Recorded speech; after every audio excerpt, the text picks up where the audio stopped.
하나님 말씀 보겠습니다. 하나님 말씀은 창세기 22장 12절 말씀입니다. 하나님 말씀은 창세기 22장 12절 말씀입니다. 창세기 22장 12절입니다. 사자가 이르시되 그 아이에게 내 손을 대지 말라. 그에게 아무 일도 하지 말라. 내가 내 아들 내 독자까지도 내게 아끼지 아니하였으니 내가 이제야 내가 하나님을 경외하는 줄을 아노라. 아멘. 말씀 제목은 믿음의 합격자입니다.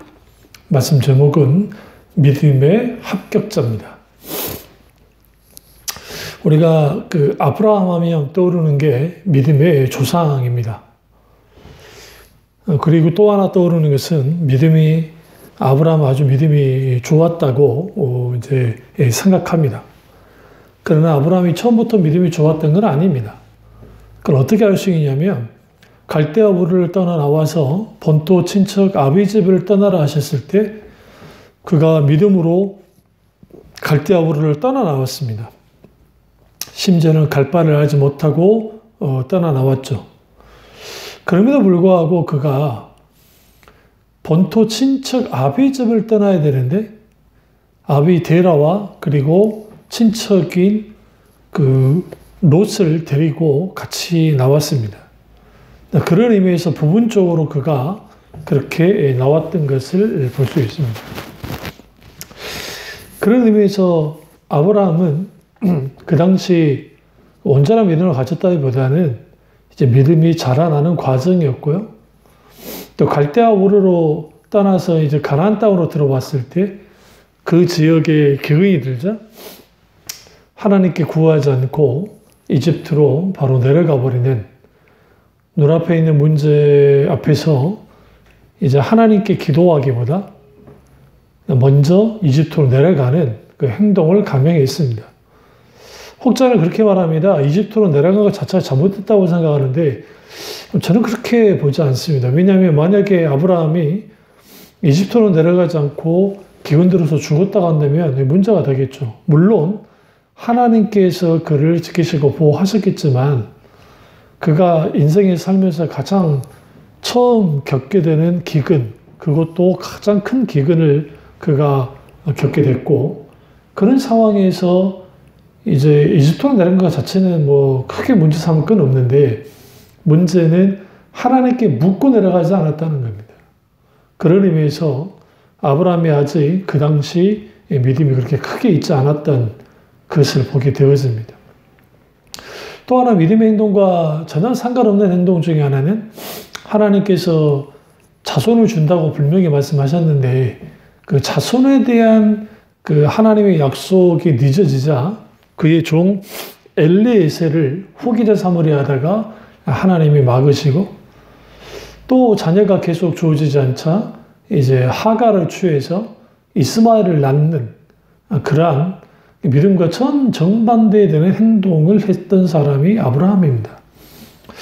그런 의미에서 믿음의 조상이라는 이름에 맞게 그렇게까지 믿음이 좋은 것 같지 않은 것 같이 창세기에 나옵니다. 그럼에도 불구하고 그는 엄청난 믿음의 사람이었습니다. 왜냐하면 모든 것을 버리고 가나안 땅까지 들어왔던 그의 믿음의 순종은 올라 우리에게 하라면 할 수 없을 만큼 대단한 순종이었고 또 하나님을 의지함을 통해서 북방 나라 왕들과 싸워서 이기기도 하고 그뿐 아니라 하나님의 길을 쫓아서 하나님의 인도받는 그러한 삶을 살았던 사람입니다.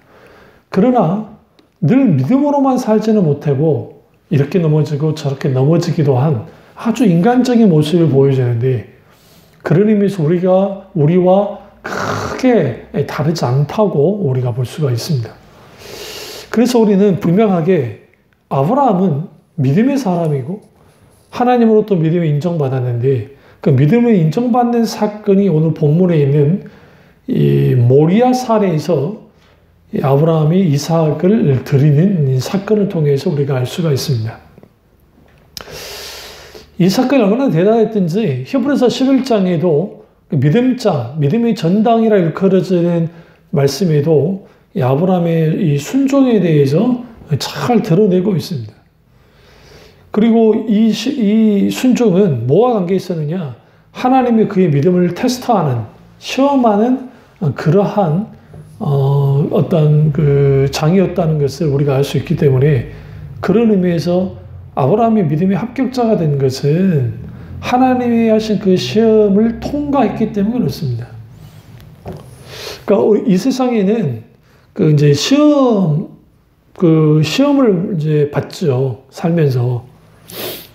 사탄이 우리를 시험하고 하나님이 우리를 시험합니다. 그러나 여기서 말하는 하나님이 시험하는 것과 사탄의 시험은 다른데 사탄이 우리를 시험한다는 것은 영어 단어가 완전히 달라요. 헬라어 원어도 마찬가지고 temptation, 사탄은 유혹해서 우리를 넘어뜨리고 죽이려 하는 것이고 하나님이 우리를 시험하실 때는 말 그대로 테스트하는 겁니다. 그러니까 우리의 믿음을 테스트해서 우리를 온전하게 세우기 위한 목적입니다. 그래서 세상에 살면서 여러 시험을 만납니다. 근데 그 시험의 주체가 누구냐에 따라서 시험의 내용도 달라지고 시험의 방향도 달라져요.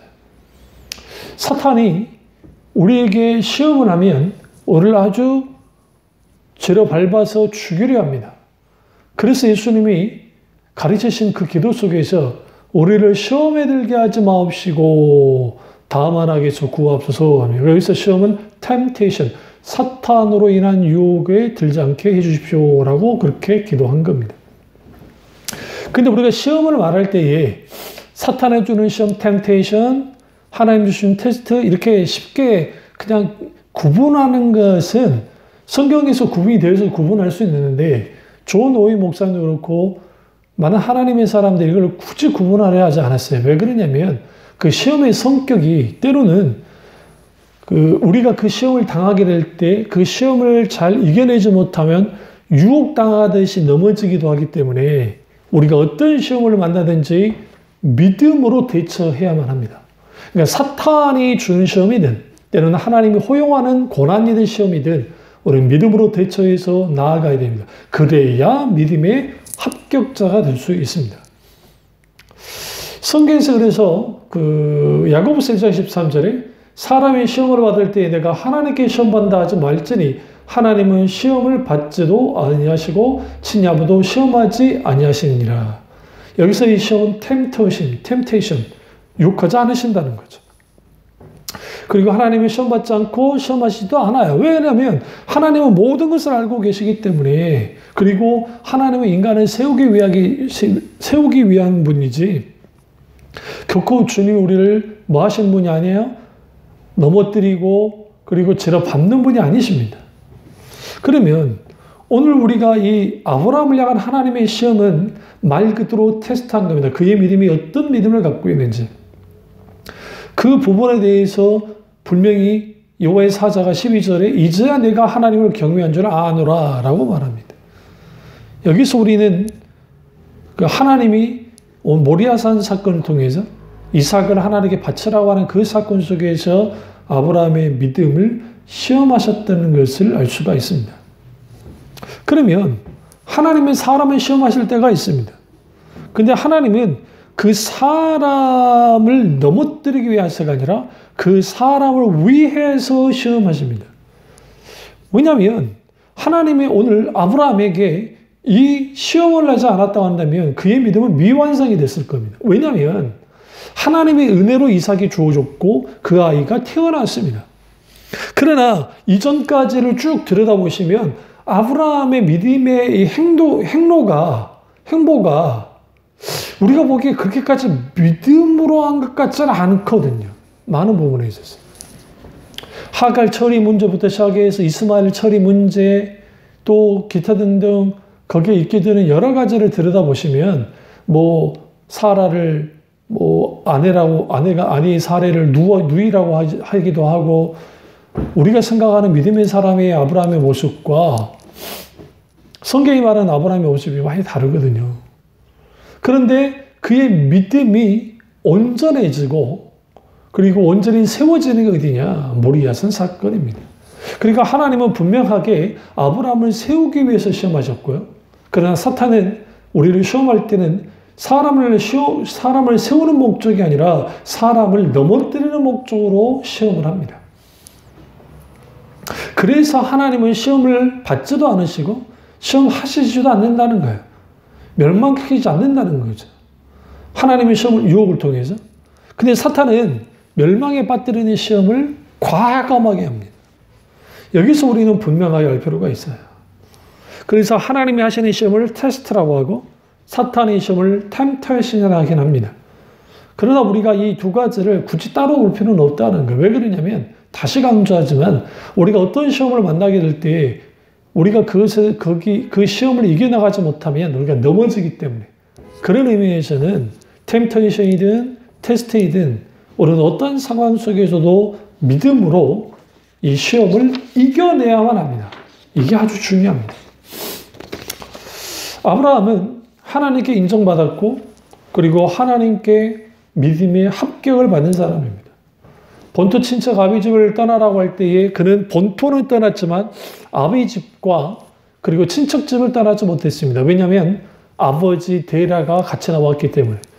다행인 것은 데라가 하란의 머물림을 통해서 그가 가나안 땅을 혼자 들어갔고 여전히 친척의 문제가 해결되지 않은 상태에 있다가 그가 이집트에서 바로의 결혼 지참금으로 받은 그 우양과 그게 많이 늘어났기 때문에 그 때문에 초지가 모자라서 어쩔 수 없이 조카 롯과 결별하게 되어지는 거기서 비로소 본토 친척 아비 집을 떠나라고 하는 하나님의 명령이 거기에서 이제 이루어집니다.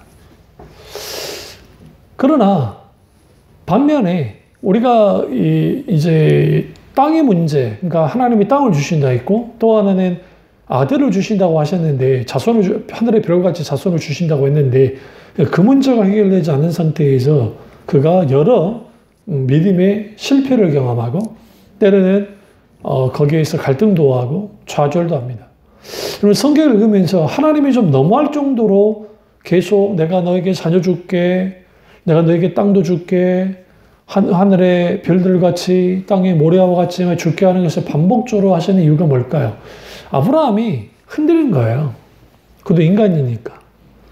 그러니까 그 약속을 하나님이 말씀하심을 통해서 그가 이제 자녀를 주기를 원하셨는데 중요한 건 뭐냐면 아브라함의 불순종이 아브라함의 어떤 그 하나님과 관계 속에서의 잘못된 어떤 신앙들이 하나님의 역사하실 수 있는 시간을 늦춘 거야.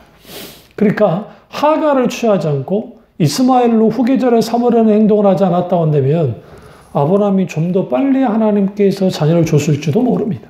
물론 그것은 하나님의 계획 가운데 있으니까 그렇죠. 오히려 하나님은 아브라함에게 어떤 기적을 베푸시냐면 사라의 경수가 끊어지고 이젠 더 이상 생산할 수 없는 자녀를 낳을 수 없는 상황까지 이르게 됩니다. 그때 하나님께서 비로소 아들 이삭을 주심을 통해서 그에게 하나님이 기적을 베푸시고 하나님이 약속하신 것을 반드시 성취하신 하나님인 것을 분명하게 드러냈습니다. 그리고 인격주신 하나님은 수차례에 걸쳐서 나는 아브라함 편이 될 것이고 아브라함에게 복의 근원이 될 거라 말씀하시면서 아브라함을 저주하는 자는 저주를 받을 거고 아브라함이 복을 비는 복을 받을 거라고 하는 그런 놀라운 하나님의 은혜를 베풀어 주십니다. 그래서 순전히 하나님 은혜 가운데 내어진 겁니다.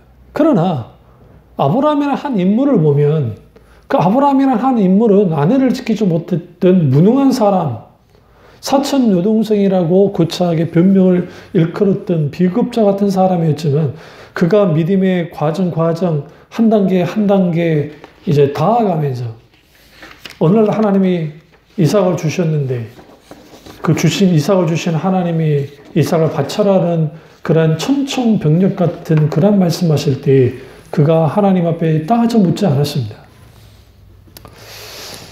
그리고 우리는 성경을 통해서 그가 믿음으로 어떻게 반응했는지를 아주 히브리서 기자가 잘 말하고 있습니다. 한번 가보시죠. 히브리서 11장을 가보겠습니다. 히브리서 11장을 가보시면 히브리서 11장에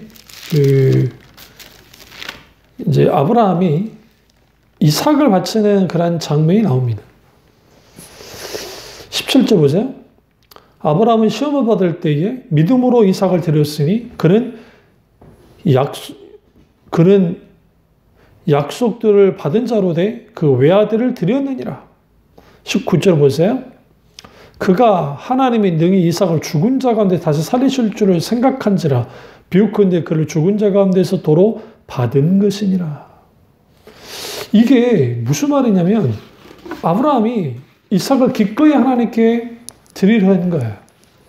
근데 하나님이 능히 죽은 자 가운데 다시 살리실 것을 생각했다는 거예요. 생각한 겁니다. 믿은 게 아니고요. 물론 여기 생각한다는 의미 속에는 또 뭐 그렇게 받아들였다, 믿는다 그런 의미도 있지만요. 그러니까 이게 왜 중요하냐면 하나님께서 이삭을 주셨잖아요. 그 이삭을 주신 하나님이 책임지시죠. 책임지시는 하나님께서 바치라고 하시니까 그가 믿음으로 바쳤습니다.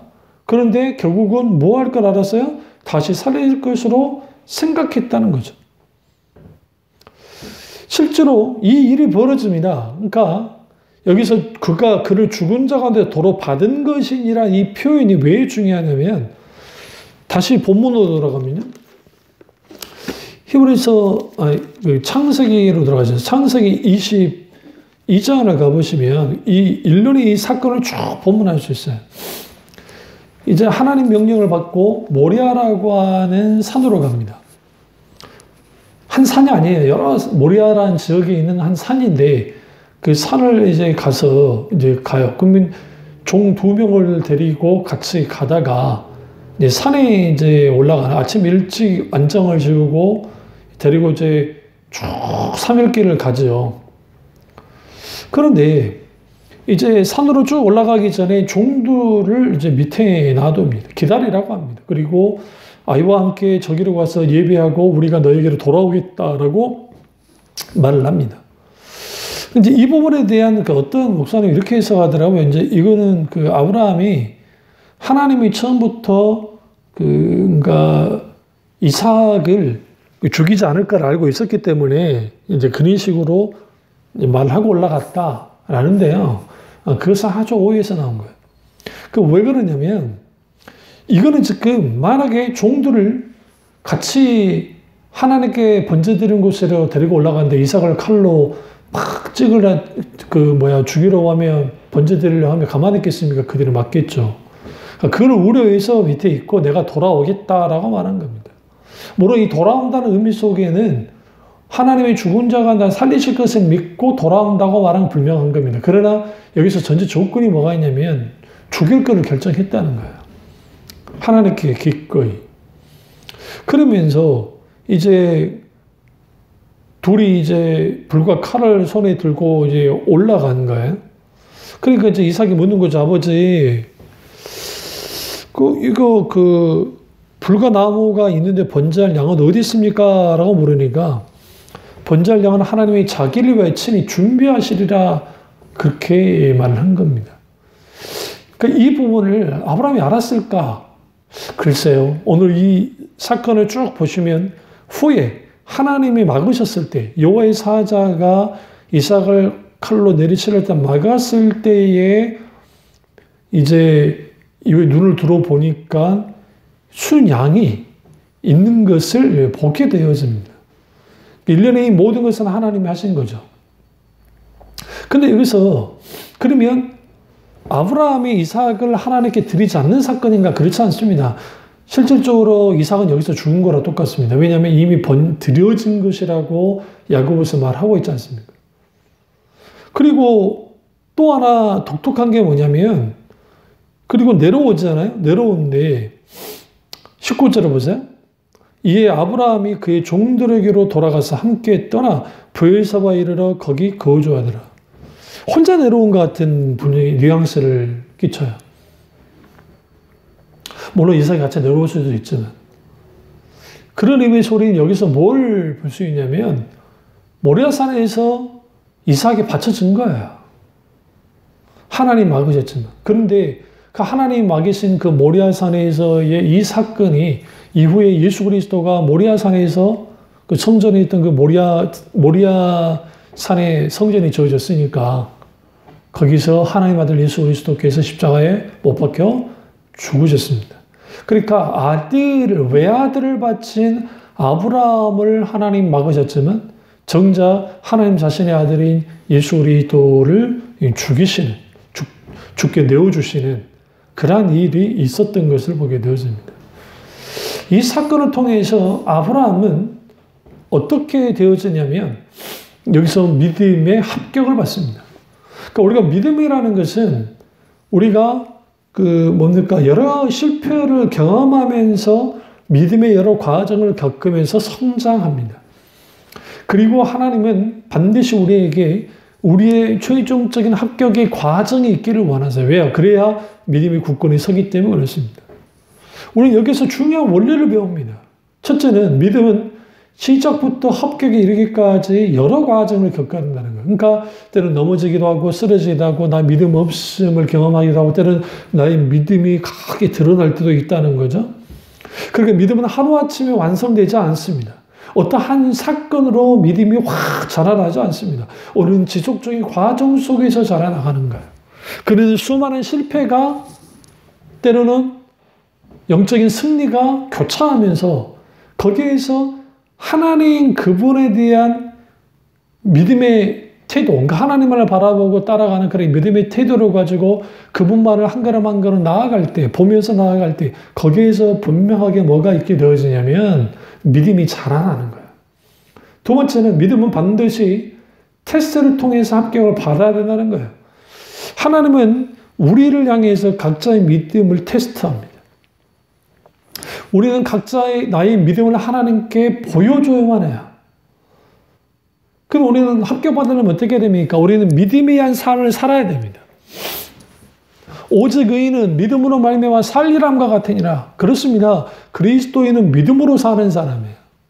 그러니까 믿음으로 사는 사람이기 때문에 우리는 믿음에 의한 삶을 살아가는 과정 속에서 하나님이 우리에게 믿음을 테스트할 때 그 믿음이 어떻게 해요? 통과해야 돼요. 다시 말하면 합격을 해야 된다는 거죠. 아주 중요합니다. 세 번째는 믿음은 이 땅의 축복이 결론이 아니라 하나님이 인정하시는 것이 결론이에요. 그러니까 하나님이 우리 믿음을 인정해 주셔야 돼요. 저 사람이 참 믿음이 좋다는 걸 어떻게 알 수 있나요? 기도 정말 대표 기도를 해도 술술술 잘하고 모사다니 착착착 잘하는 그겁니까? 그럴 수는 있겠죠. 그러나 그거보다 더 중요한 건 뭐냐면 믿음의 결론은 이 땅에 나타났던 그런 결과물들이 아니라 오히려 하나님이 우리를 인정하시는 거예요. 물론 거기에 하나님이 주시는 여러 가지 유업들도 있고 여러 가지 은혜가 있습니다. 분명하게. 그러면 하나님 왜 우리에게 이렇게까지 테스트를 하려고 하느냐? 우리가 진짜 믿음을 갖고 있는지 가짜 믿음을 갖고 있는지를 분별하게 하기 위해서도 있고 또 하나는 우리가 어떤 믿음을 갖고 있는지 믿음의 상태가 어떤지를 알도록 하기 위해서 하나님이 테스트합니다. 그래서 하나님은 아브라함에게 100세에 얻은 이삭을 바치라고 테스트했고 욥도 그래요. 욥 같은 경우에도 그가 큰 죄를 짓지도 않았는데 정말 너무 힘든 어떤 이러한 시험 속에 있게 되어졌습니다. 몸도 병이 들었고 자기의 모든 그 재산과 자녀들도 한순간에 사라졌고 아내는 그를 저주하면서 그냥 자살해 죽어라고 하면서 그렇게 떠나가 버렸고 친구라는 사람들은 그를 계속 공격하면서 위로하기랑 공격하면서 힘들게 만들었습니다. 그러한 상황에서 아브라함이 뭐 했어야 되느냐? 믿음으로 반응했어야 됐습니다. 요셉도 마찬가지입니다. 요셉도 여러 가지 상황 속에서 믿음으로 그 시험을 이겨내야 됐고 다윗도 마찬가지입니다. 여러 유혹과 시험과 고난을 통과해야만 되는 그런 것을 보게 되어집니다. 그래서 아브라함은 하나님이 주시는 시험을 정확하게 어떻게 해요? 통과했어요. 이게 오늘날 우리에게 굉장히 중요한 겁니다. 하나님이 부르신 지 25년 만에 주신 아들을 그리고 기껏 다 키워놨더니 바치라고 하는 그 매정한 하나님을 향해서 그는 따져 묻지도 않았고 묵묵히 순종하여 나아갔습니다.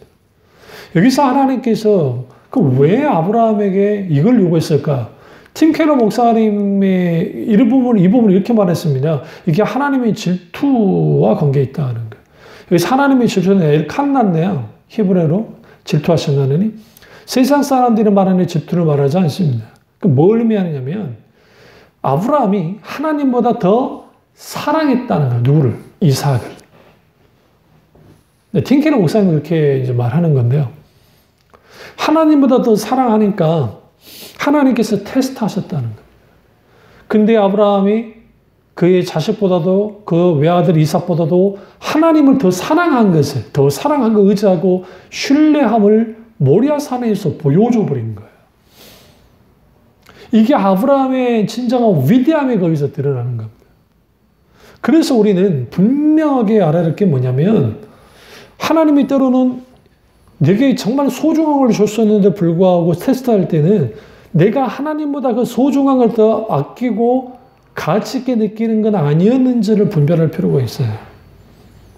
그리고 자칫잘못하면 이 이삭을 낳은 것이 아브라함에는 감투가 될 수 있어요. 사실 이것은 하나님의 은혜의 결과물이지 단순히 아브라함이 잘나서 주어진 건 아니었습니다. 왜냐하면 하나님이 이삭을 준다고 할 때 사라도 웃었고 아브라함도 웃었습니다. 왜? 어이가 없었기 때문에. 그러나 그 어이없다고 웃었던 그들을 향해서 하나님은 보라는 듯이 아들 이삭을 주셨고 그래서 이름을 웃음을 뜻하는 이삭이라고 이름을 지었습니다. 그리고 안 거예요. 아브라함이 뭘 알았냐면 하나님의 약속하신 말을 지키시는 하나님이시고 신실하신 하나님이기 때문에 설사 하나님이 이삭을 바쳐라 할지라도 죽은 자가 다시 살리실 것을 생각할 수밖에 없었어요. 왜? 그가 이해하고 알고 있는 하나님은 그런 하나님이었기 때문에 실제로 그런 하나님이시고 그리고 그가 통과한 겁니다. 뭘 통해서? 믿음의 순종을 통해서 통과한 겁니다. 믿음의 합격점을 받고 싶습니까? 우리는 믿음의 순종을 해야 됩니다. 믿음의 순종 없이 우리는 합격할 수가 없습니다. 어떤 사람은 하나님이 시험하실 때 이리저리 피하는 사람들이 있거든요. 모세가 그랬습니다. 모세에게 하나님께서 이스라엘 민족을 이제 정말 주님 명령을 따라서 구출하라고 명령하셨는데 이렇게 발빼고 저렇게 발빼자 숫곳에서 하나님께서 아주 불같이 화를 내시면서 그를 죽이려 드셨잖아요. 시보라가 빨리 나서지 않았다고 한다면 모세는 거기서 끝났을 겁니다. 그러니까 그럼 왜 모세가 그랬을까? 자기가 감당할 수 없다고 생각한 거예요. 근데 하나님 우리에게 사역을 맡기시거나 어떤 테스트를 하실 때는 우리가 감당할 만한 믿음이 있기 때문에요. 그러니까 사탄이 주는 시험도 마찬가지예요. 하나님이 허용하시는 안에서 사탄이 시험하는 거예요. 만약에 사탄이 자기 마음대로 우리를 공격했다고 한다면 이 땅에 살아남을 사람이 단 한 명도 없을 겁니다. 왜냐하면 사탄도 여전히 하나님의 지배 아래 있기 때문에 그렇습니다. 그래서 우리는 어떤 시험을 만나든지 가장 먼저 할 게 뭐냐면 내가 왜 이 고난을 받는 것이지? 왜 이렇게 이런 시험을 당해야지? 거기에 짐 빼면 안 돼요. 욥과 욥의 친구들처럼 하나님이 어떤 분이니 저런 분이니 왜 이렇게 되니 저리 그러지 않고 납작 엎드려서 하나님 그분을 찾아야 돼요. 첫 번째 필요한 게 뭘까요? 하나님 이 시험이 내게 왜 주어졌는지를 물어야 됩니다. 첫 번째가. 두 번째로 이 시험을 감당할 만한 믿음을 달라고 기도하셔야 돼요. 여러분 우리가 중요한 게 어떤 시험을 만나든지 중간에 포기하면 안 되고 믿음으로 한 걸음 한 걸음 나가면 돼요. 그리고 나 자신을 의지하는 것이 아니라 하나님 그분만을 의지하며 나아가면 거기로부터 우리가 분명한 뭘 경험하게 되어지냐면 이제 그 믿음의 승리를 경험하게 되어집니다.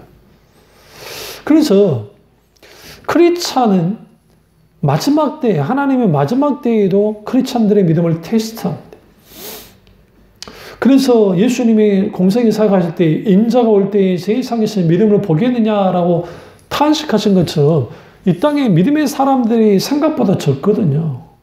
그래서 우리에게 필요한 게 뭐냐면 우리는 믿음의 사람이 되어져야 됩니다. 그 믿음의 사람이 되어지려면 우리는 한결같이 하나님을 의지하고 바라보면서 믿음에 의한 삶을 한 걸음 한 걸음 믿음의 순종을 통해 나아가야 되고 어떤 상황과 환경과 여건 속에서도 우리는 믿음을 드러내야 돼요. 그게 믿음이 크다 적다의 의미가 상관없어요. 겨자씨만한 믿음만 있어도 저 산을 들어 저 바다에 던지는 게 믿음의 능력이기 때문에 하나님이 요구하는 것은 한결같은 믿음의 태도입니다. 지속적으로 이 믿음을 보여드리는 거예요. 그 믿음을 보여드릴 때에 거기에서 진정한 믿음의 합격자가 될 수 있습니다. 처음부터 우리의 믿음이 합격되지 않는다고 말씀드렸죠. 우리는 이렇게 넘어지고 저렇게 넘어집니다. 의인은 아주 넘어지지 않는 사람, 믿음이 강한 사람이라는 것은, 강한 믿음을 갖고 있는 사람이라는 것은 그들이 어떤 상황과 환경 속에 믿음이 넘어지지 않는 사람이 아니라 넘어져더라도 믿음으로 다시 일어나는 사람들이에요. 의인은 7번 넘어져도 다시 일어나거니와 악인은 아주 주저하느니라, 자빠지느니라 라고 성경이 말하잖아요. 그러니까 여러분, 넘어져서 일어나지 못하는 것은 악인이고, 믿음의 사람은 때로는 이렇게도 넘어지고 저렇게도 넘어지지만 하나님의 사랑의 손길이 있고 우리가 여전히 믿음으로 주님만을 바라보고 나아간다면 하나님이 우리를 이렇게 세워주십니다. 그래서 우리가 가져야 될 게 뭐냐면 이거예요. 우리가 어떤 시험을 만났을 때 가장 중요한 게 심지를 견고히 해야 돼요. 이사야 26장 3절에 보면 주께서 심지가 견고한 자를 평강에 평강으로 지키시나니 이는 그가 주를 의뢰함이니라. 어떤 자들의 심지가 견고해지느냐? 하나님을 의뢰하는 자들. 그러니까 하나님 그분을 의지하는 자들. 하나님 그분에게 나 자신을 의탁하는 자들. 어떤 상황과 환경과 여건 속에서도 주님만을 의지하고 의탁하는 사람들 속에서 뭐가 일어나느냐? 어떤 시험을 만나도 두려워하지 않아요. 시편 27편 1절에서 시편이 이렇게 말합니다. 여호와는 나의 빛이요 나의 구원이시니 내가 누구를 두려워하리요. 여호와는 내 생명의 능력이시니 내가 누구를 무서워하리요. 우리는 두려워하는 게 있습니다. 무서워하는 게 있습니다. 아브라함이 가장 무서워하고 두려워한 게 뭘까요? 아들이 이삭을 잃는 겁니다. 근데 그 무서운 일이, 그 두려워한 일이 벌어졌습니다. 근데 그가 거기에서 뭐합니까? 그가 하나님을 의지했기 때문에, 하나님 그분을 의뢰했기 때문에 그가 심지를 견고히 하면서 뭐합니까? 기꺼이 아들이 이삭을 하나님께 바칩니다. 그래서 믿음의 합격자가 된 겁니다. 그래서 우리가 믿음의 합격자가 되려면 하나님 그분을 확실히 믿어야 돼요. 사드락과 메삭과 아벳느고가 풀무불에 던져질 때 그들이 뭐라 합니까? 전능하신 하나님께서 우리와 함께 하시고 우리를 구원할 거라는 확신을 가지고 있었습니다. 그러나 그들은 그 확신을 가졌지만 풀무불에 던져졌습니다. 근데 그 던져지기 전에 뭐라 합니까? 그리하지 아니하실지라도. 느부갓네살 왕이 뭐라고 합니까? 야, 내가 한마디 말만 니네가 정말 이제 절하고 니네가 정말 이제 뒤로 물러나면 내 한마디 말이 너를 구원할 수 있어. 그러니까 설사 하나님이 우리를 구원해 주지 않는다 할지라도 왕이 우리는 그렇게 할 수 없습니다. 라고 풀무불에 던져집니다. 그래서 여러분 여기서 중요한 게 우리가 섬기는 우리 하나님이라는 구절에 주목해야 돼요. 그 하나님이 건져낼 거라는 거죠. 다니엘 3장 17절에 만일 그럴 것이면 왕이여 우리가 섬기는 우리 하나님이 우리를 극렬히 타는 풀목 가운데 능히 건져내시겠고 왕의 손으로도 건져내시리라. 다시 말하면 내가 섬기는 나의 하나님이라는 이 개념이 아주 중요해요. 이 하나님은 단순히 누군가 믿음 좋은 누군가의 하나님 안에 나의 하나님도 되신다는 사실이죠. 그러니까 그 하나님이 나의 하나님 되시는데 그 하나님과 직접적인 관계를 갖고 주님이 나의 사정과 형편을 누구보다도 잘 알고 계시고 그렇다면 그 하나님 그분을 믿고 의지하고 따르고 모든 것을 의탁하여 나아갈 때 하나님이 개입하시고 간섭하시고 하나님 거기에 역사를 이루신다는 겁니다.